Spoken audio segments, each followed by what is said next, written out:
हमला और ऑपरेशन सिंदूर पर मुझे बोलने का मौका दिया, मैं आपका धन्यवाद देना चाहती हूँ। सबसे पहली बात जो मैं कहना चाहूँगी वो यह है कि हमें अपने देश की सेना पर गर्व है।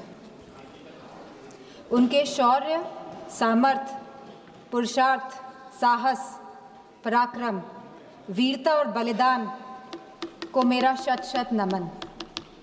हमारी सेना ने हमेशा मातृभूमि की रक्षा करी है और पूरी तरह समर्पित होकर करी है, और इस समर्पण के भाव को हम सदैव इस समर्पण के भाव के लिए हम सदैव अपनी सेना के कृतज्ञ हैं और रहेंगे। सेना हमारा अभिमान भी है और सेना हमारा सम्मान भी है।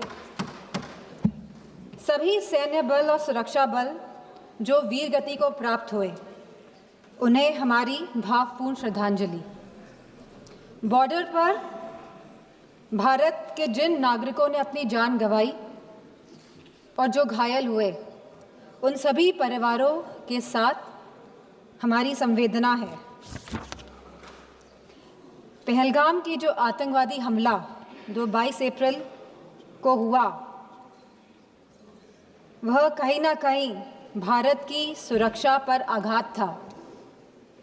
जहां एक तरफ सरकार यह कह रही थी कि सब कुछ नॉर्मल है कश्मीर पे,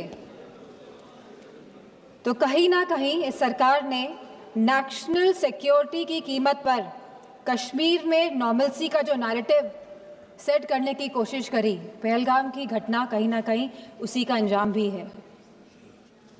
हमारा सवाल सीधे सरकार से यह है कि आखिरकार यह घटना क्यों घटी। आखिरकार पहलगाम में बाइसान वैली में जहां हजारों टूरिस्ट रोज जा रहे थे अपने परिवारों के साथ, और मैं पूछना चाहूँगी सरकार से कि अगर आपके परिवार के या हमारे परिवार का कोई भी सदस्य कश्मीर जाता, घाटी में घूमने जाता, तो बिना सिक्योरिटी के क्या आप उन्हें भेज देते? बिना किसी सुरक्षा के आप उन्हें भेज देते? तो क्या एक भारतीय की जान की कोई कीमत नहीं है?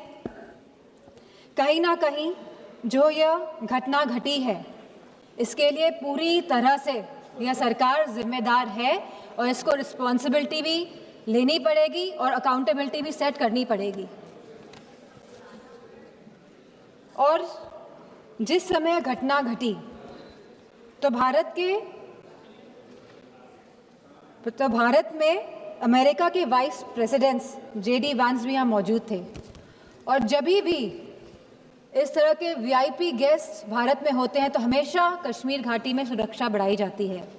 लेकिन इस बार जो ये चूक हुई है, और यह खाली बरसान वैली की बात नहीं है, 60 और ऐसे टूरिस्ट डेस्टिनेशंस थे जहाँ पे कोई भी सुरक्षा नहीं थी, और आपके कहने पर ही, भारतीय जनता पार्टी की सरकार के कहने पर ही टूरिस्ट कश्मीर जा रहा था, इस भरोसे के साथ, इस विश्वास के साथ कि वह सुरक्षित है। और यह जिम्मेदारी अंतोगत इस सरकार ने, भारतीय जनता पार्टी के नेताओं ने क्या कहा कि यह जिम्मेदारी टूर ऑपरेटर्स की थी वहाँ की सुरक्षा की, जो बहुत ही गैर जिम्मेदारा बयान है और साथ इनकी संवेदनहीनता को भी दर्शाता है। ऑपरेशन सिंदूर में जहां भारतीय सेना ने सटीकता से पाकिस्तान और POK के अंदर 9 टेररिस्ट लाएंगे अखिलेश इस बार पीढ़ी सरकार, लाएंगे अखिलेश इस बार पीढ़ी सरकार।